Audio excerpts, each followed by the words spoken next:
Today I'm talking with Mary Beth Kurilko, Director of Online at Thomas Jefferson University, where she provides leadership and expertise for their online program, and she oversees more than 60 of their online faculty. She has a vast background in online learning and over 9 years of experience hiring faculty for online teaching positions, so she has a lot of knowledge to share. Today we're going to talk about how people can get noticed in a sea of applicants. So, MB, you see a lot of applicants every day. What's the first thing that jumps out with you when you start reviewing applications? Well, I get them a number of ways. What I'll talk about today is how I get them when people email me directly. And they can also do it through HR, but I get those in a different format. So I'm talking about so wait, let me stop here for a sec. Sorry. Yeah, we're gonna cut. Cut, Jeff. You So want me to start again? yeah. Not the whole Yep. thing, just the No, bit just the question. question. Yes. Yep. Okay, cool. MB, you see lots of applications every day. What's the first thing that you look for when you start reviewing your applications? Yeah, so when I start looking at the applications that come in, so there's a couple of ways. You can obviously apply to a posted job with HR, and we have those quite often, like other schools, where it's sort of a pool situation. We're sort of always looking to enhance our adjunct faculty pool, but then there's also specific times where I'll need specific disciplines. So someone will do it in HR, go via HR, or they'll email me directly, which is fine because my name and email is in the ad. I'm happy to accept applications by email, and I do get a lot of those. And to be honest, there are a lot of things that I notice right away. Writing is my background, communications, and if I see a big typo or something really egregious in the email, that's obviously, I would notice that. So I first notice, the other thing I notice is, have they followed the instructions of the ad? Most ads you look at have something, certain disciplines, for example, so don't apply. Well, okay, there's always a depends, but in general, if I say I'm looking for psychology and you have a business major and you took 2 psych classes, don't think that you're going to hear back from that, because I need someone who has a background and it's specific. In my ads, I will also ask, because I did get a lot of that, a lot of people applying for majors we don't have, for jobs we don't have. So I would notice if they're applying for something that we don't have. So, and I'm not sure how much do you want me to go on about this? I'm just talking about what I'm noticing. Yeah, that's good. I think it's more, and even you can even talk about a little bit where I think sometimes people will over apply over their skis, kind of like your example of they took 2 psychology classes, but they have a business degree in project management. Right. From a credentialing perspective, it doesn't work, or, those types of things, but, but yeah. Yeah. So, I mean, I'm looking at this email application, and normally people will write, they don't know they're writing to me perhaps, or maybe they do and don't address me. But if one of the big things, you're going to maybe laugh at this, but the whole like, dear sir, I mean, very few people do that anymore. So, I mean, when you asked me originally, the question was, what will I notice? And those are all the things. So let's say you haven't done any of those gaffes, right? You've just said good morning or good day or dear hiring manager or whatever. I understand you may not know who the person is, right? But obviously make sure you're applying for something, refer to the ad. That's always good. And these are very basic things. But I can always tell when someone is just, the bullet or the shotgun approach, if you will, at applying, because it's very obvious in the emails, and sometimes there'll be other schools listed. So again, those are mistakes that nobody should be making at this point. These are just so basic, right? So you finding the biggest thing that jumps out to you probably is the applicability or the relationship directly to what you're doing. They're speaking directly to you and your program, not so much in a general broad focus. Yes, that's correct. And as with full-time roles or any type of role you're looking for, you should know about the school or the company, right? You should know that you're applying, these are adult learners. If you start making references to classrooms and young people, and don't do things like that, because that says you don't know what you're applying for. Mhm. So you don't have to know everything, but of course, websites give you a ton of information. Mhm. What I always like to do, if I was applying to a school and I saw something on their news page, go to their news page and Mhm. say, I see you're expanding, you have 2 new majors. Perhaps I could be one of those. And actually something like that, like I would call that totally a cold inquiry out of the blue. Yep. That would still be impressive to me. I would give them a Mhm. second look, because Mhm. so many people do not research the school they want to teach for. So Mhm. again, Yep. even though you're thinking, oh, it's adjunct, oh, it's part-time, it's obviously just as important as a full-time. I mean, you're taking your time, you're filling out the application, you're doing all of Mhm. that. Yeah. So let's make sure that you want to teach for this school. Yeah. And even in a pool perspective, if a school is just collecting something for a pool, at some point you're going to need to pull people from it. So those are the types of things that'll make people stand out.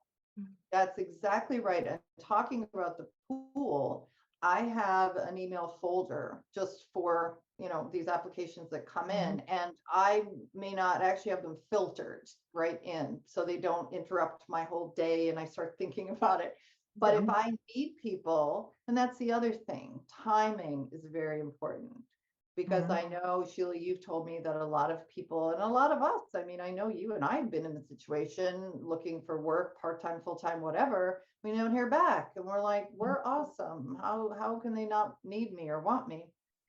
If you've done everything right, if you've addressed things properly, you have no typos, you've applied for something that we have, you're qualified, and if you've done all that, you can sort of somewhat let go of the outcome. And I'm not saying just give up. I'm saying Mhm. that if you do everything right, everything that we're talking about here, everything that Sheila, and the group recommends, you'll do well, but you may not do well right away.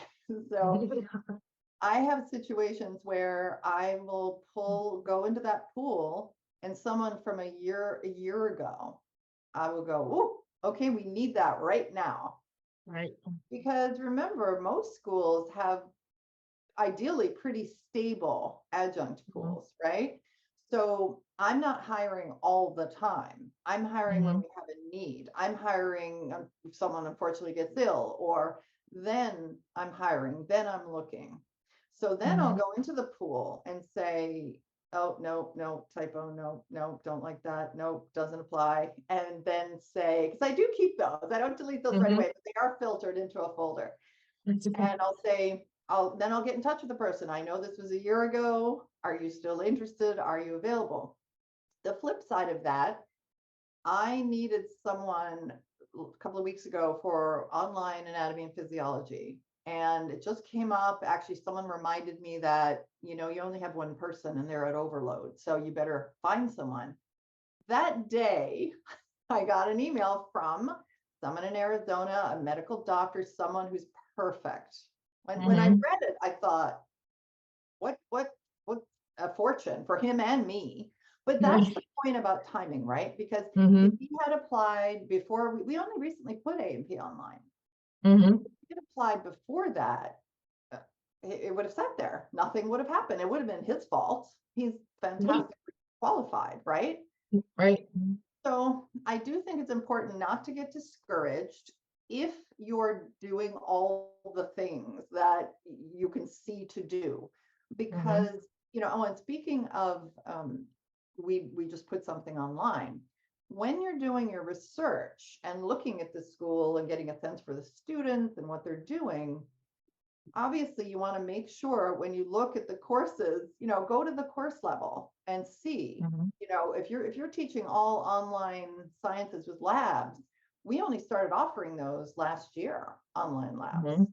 So, and sometimes that's really tricky to find, but in terms of something new that we're doing, but you could go to the course catalog. What's really great, if someone in their email says, I think I would be a great fit for COMEX 220, speaking to lead the digital age Mhm. for this reason. I'm like, boom, okay, let's talk.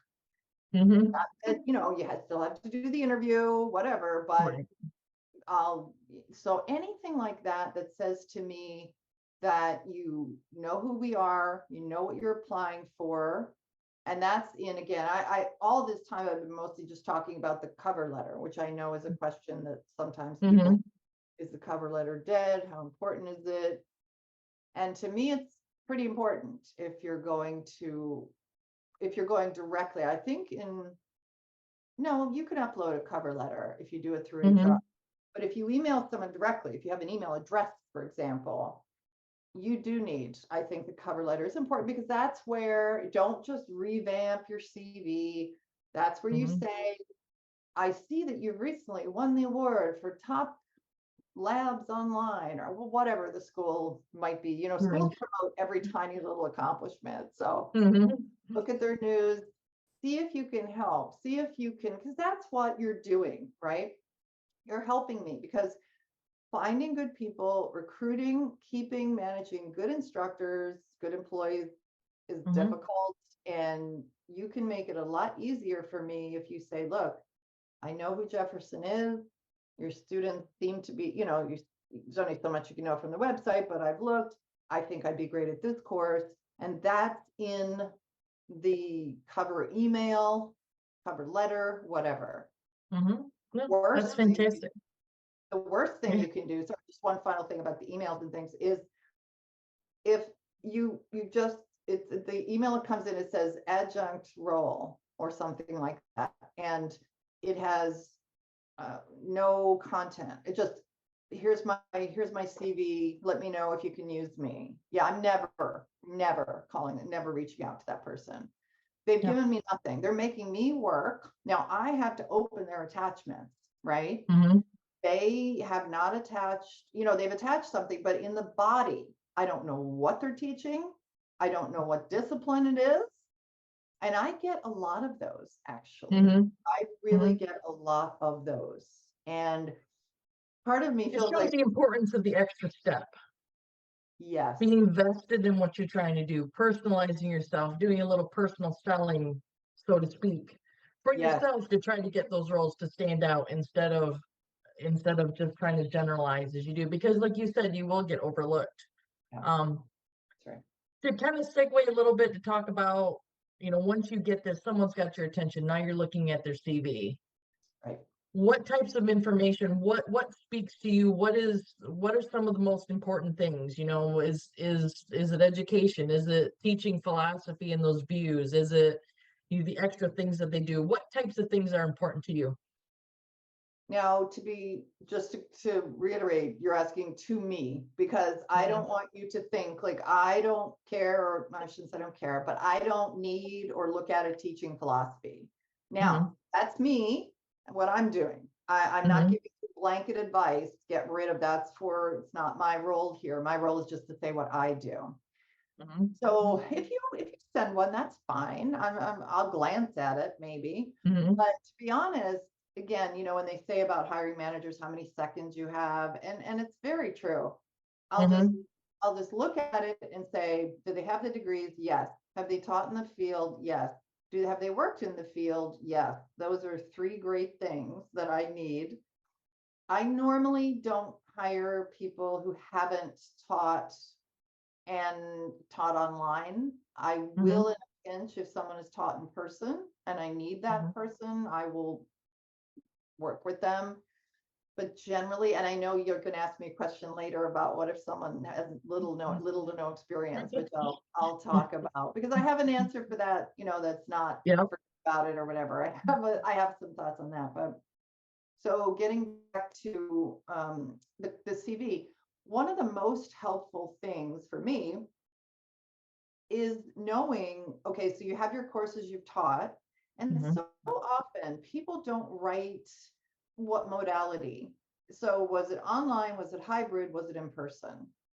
That's what I Mm-hmm. need to know. So often people don't put that.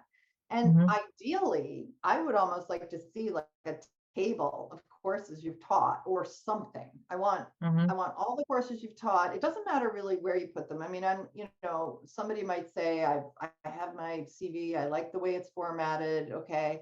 So I'm not saying reformat the entire thing if you don't want to, but the important things for me that I'm looking for again is, have you taught, where have you taught, what modalities? And so often I'll have to write someone saying, it's unclear in your resume, your CV, can you tell me the modalities? And then another thing, I don't want to hit on the negatives, but they're the funny things, I guess. But so if I did write to you and people would say to me, oh, it's not updated. I'm like, okay, why are you sending me a not updated CV? So, I want to see your teaching, right? So where are your degrees? Where's your teaching experience? The other stuff, sure. If you're VP of some health company, great. I mean, that's important too for us because we want practitioners. We don't need doctorates. We will take them, of course, but we don't need them. We need a master's or higher in your discipline. And and if you've done something in the field as a practitioner, we do need to see that. So we're really not going to hire someone right out of MBA school who has never taught because they want to get into teaching. So also don't put that word in, or don't put that phrase, get into teaching. Like that's so, because that's sort of like, now you're going to have to help me get into teaching. So you got to think about it, right? You're trying to make the hiring manager's life so easy. And then if your timing is good, and okay, I'm going to stop and let you ask because I was going to talk about timing, but I can talk about that in a bit. So, okay, we'll pause. And you talked before about how the importance of timing and how that matters in depending on what you're doing. Can you talk a little bit more about maybe how someone can kind of maximize timing or optimize those types of efforts, because it can be a long process? It can, and I know it can get discouraging for sure. I've even tried to teach, obviously, at other schools and just never here. So it's not, again, and I think I'm doing everything right, but they might look at me and think, well, we don't want some other online. I mean, that's the other thing. There could be a million reasons, right? Why you don't get. That's why I said about keep working at it, keep improving, and then just, in terms of you have to just move on and, keep doing the same things, right? Because you'll get the same outcome. Figure out, like, is it just timing? And right now, as you probably know, higher ed is in a whirlwind of change. There are still lots and lots of online teaching opportunities. No question about it. So in terms of timing, one thing you can do, as I mentioned, when you're doing your research, look at when the terms start and end.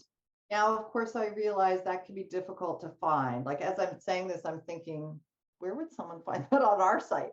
But where they would find An it academic calendar perhaps would be a good place that they could look. If you can find that type of thing, is usually pretty helpful. Yes, the catalog, the calendar for sure. And say, okay, like in our case, we have 8-week terms. So every 8 weeks, we have 6 starts a year. So there's potentially 6 chances for you, or so that I might need someone. So you can maybe try 2 weeks before that. Well, no, because then you couldn't be hired in time. I'm just thinking about what I know of when we need someone right away. And that's when I had someone, people drop out, right? Adjuncts drop out. Something comes up or they move. Of course, in online, it's not as bad. It doesn't really matter if you move, but like the day program, for example, someone called me the other day because they knew I had a big pool of adjuncts, and they said, we need somebody to fill in an advanced statistics class.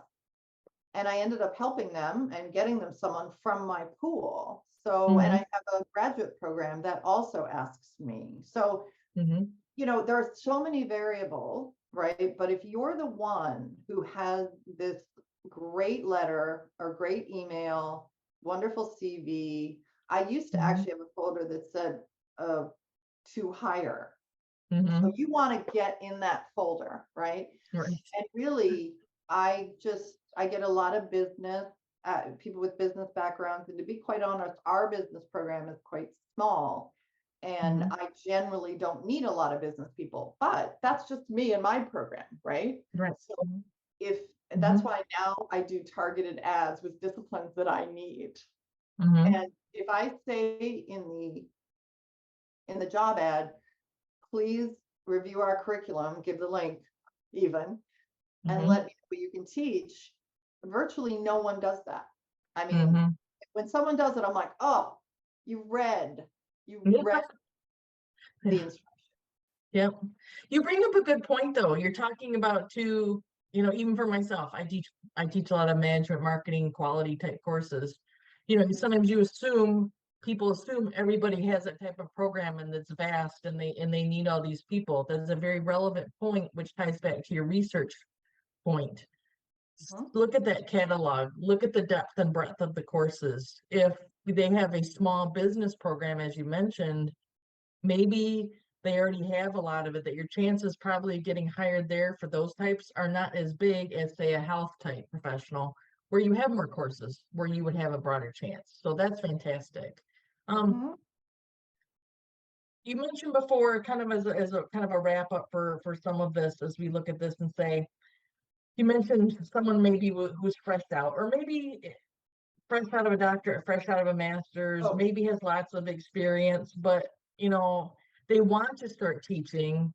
They don't mhm. have that background with their how can someone, what are some suggestions you have for someone who can gain some preliminary experience in some way that you would see as valuable that would count? Sure. And I've given this advice to people at Jefferson, employees, other employees I work with and really like, and I've given them, they don't think I'm just going to hire them. They certainly have a big in, right? They know Mhm. me and they're at Jefferson. But I've had a few that have just finished their MBA and now they think, oh, great, I'm going to start teaching. I'd like to get into teaching. And again, there's nothing Mhm. wrong with getting into teaching. I just don't like that because that sort of says, and I need you to help me get into teaching. Right. So, um, so I think what I will tell them is take an online teaching course of some kind. You don't Mhm. have to spend a lot of money. The OLC Online Learning Consortium has workshops, has how to teach online, teach yourself even. I think Coursera, I mean, might have one you can audit. Mhm. Do something that shows me that, look, I've finished this course and here are 3 things that I've learned, for Mhm. example, right? You Mhm. just got to do the work. Like you can't, it's the old give me a chance. I'm like, well, but show me you can do it. I can only go by history. I can't see, you might be the best instructor in the universe. But I don't know that now. I can only go by your history, right? Right. So I'll say that to them, educate yourself, find a course. And then I even said to the people who work with me, and then I'll be happy to talk with you about the potential of teaching. So, Mhm. now I'm not necessarily going to do that with everyone, but if somebody wrote me, and normally how those come in, those low to no experience people, Mhm. I will get a few that say, I want to I think I'd be really good at it, etc. I do get some of those. And to be honest, I don't really give them much, you know, I'm telling you this advice here so you can tell people, but Mhm. when it's someone I know, right? If I put out a message to my adjuncts saying, does anyone know someone who can teach whatever, econ? And then someone says, I have this really bright person who's been dying to get into teaching and they're not getting anywhere, but they're awesome. They do training. I guarantee this person will work for you. And then I will say to someone, so in that situation, I will say, I need to see something. I need to, so do some Mhm. online courses. That's a great tip for someone because, like you said, there's lots of resources. There's the OLC, all those places where they can gain some of that, and it gives them some insights that they can draw from to include in those cover letters, to include in their CV that shows they're committed to it. So that's fantastic. So one last question as we kind of wrap up. Is there any last tips, tricks, suggestions maybe that we haven't talked about that you think are important for people to understand as they're trying to get these jobs and expand what they're doing? Well, again, just keep working on it, try different things, do your research, and at some point think, all right, I've really done all I can do there. Perhaps they just don't need me right now. Mhm. Be active on LinkedIn in terms of not so much reaching out to link up with people. I tend to not prefer that. If somebody writes me and I'm thinking, I bet they want to teach, don't teach. Because then, I mean, you can connect, and sure enough, here comes the, hi, I'm interested in teaching. And so I don't know if that's a great strategy, because a lot of people are just like too busy to be on. But if I'm going to post something, if I need someone, I will put it on LinkedIn. So follow people like me, Mhm. follow people who hire, people who post jobs, just follow them. I wouldn't Mhm. say necessarily connecting with them unless you have some other reason to connect with them, Mhm. because I really do. I get a lot, well, I get a lot of requests from vendors, which I never Mhm. accept. So, I have gotten a few where the I'd like to get into teaching. And then I would tell that person, take some courses again. Mhm. But Yep. remember that if you're doing your best, it could just be timing. Keep at it, don't give up, don't despair. Again, as long as you've done these things and you don't have some crazy, two final quick things about email and stuff, that you haven't done some crazy thing like have this mommy is all right at AOL.com. I think that was an email the other day.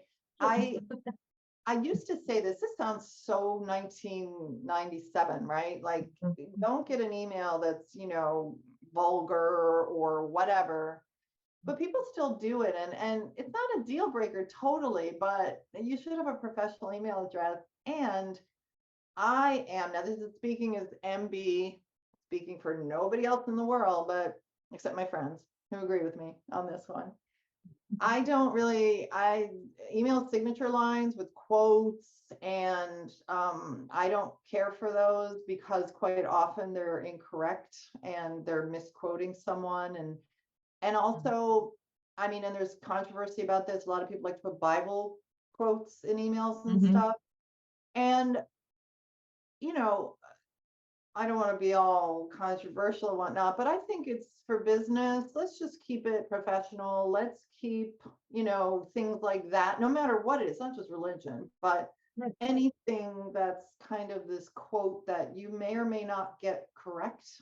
Mhm. And I actually one time I did a whole list of them because I was like, what is with all the email signatures that have Mhm. these quotes, and use that for your personal life. I think Yes. that's just, again, speaking only for myself in that Mhm. thing. Do you really need to do that? Or I think that's important to remember though, because it's like, don't offend your target market, or don't minimize your chances of getting noticed, or your chances of just immediately getting bounced because of those types of things. If it's political, right, religious, anything like that, right. you need to speak in a general manner to make sure that you have the best opportunities. Well, it's like I said in the beginning about dear sir. You can't imagine that still happens, but it does. Yes. And Mhm. you're done. I don't care if, not just because, well, even dear ma'am would be as bad. I mean, Yeah. you want to assume, dear hiring manager, dear committee, whatever, don't, just don't. Right. Like, 'cause that really says, wow, hello, 1955 or Right. something. And it just Yeah. seems outdated ways of thinking. And so that's really, if you're doing all those things, you should get a bite at some point, right? Mhm. Yep. You don't be afraid to, at a certain point, if you don't hear for like 6 or 8 months, you could let's say something followed your news feed, because you could follow schools and something popped up, Mhm. oh, someone expanding their online offerings or something. What a great opportunity to show that you've done your research and you have an interest in the school. And then Mhm. B, you're going to help out because, hey, you probably need to hire more people. So it really is all about that. It's about helping. Mhm. This is advice that lots of hiring managers give, or talk about what you can do for them. You want to talk about all your qualifications, but Mhm. And it all will come out in the interview as well. You know, Yeah. for an adjunct, you know, unlike a full-time job, perhaps that if you get an interview, you know, you're not going to get the job, but it's a big deal kind of to get an interview with an adjunct. Hmm. I mean, if you can't, the tech stuff, we're getting in interviews now, which we don't need to, but Right. if, you know, so what you want to get obviously is the interview. You don't, what Hmm. does it say? You're not applying for the job, you're applying for the interview, because also it may not be a good fit, right? You may say, Hmm. just like a full-time role, you might say, ooh, I don't like that I have to do, we have certain requirements and things that, you know, you have to do, and maybe the pay. Of course, if you're doing this, you're not concerned, you know, you're not trying to get rich on this because Right. that's just things for, you know, generally, unfortunately, adjuncts aren't super highly paid. I think we're Hmm. on a bit of a brand. We've revamped our rates. But so in any case, what you're doing is you're just trying to help. You're talking about students, you're talking about the school, how you'd fit in, and you need to be responsive, all those things. So then, you know, you'll probably get an interview if the school needs you at that moment. Yeah. Well, I really appreciate this. You've had, as I expected, a wealth of valuable information, some fantastic tips that both experienced and newbies to online can benefit from. So I really appreciate your time today. Thank you. Sure, you're welcome.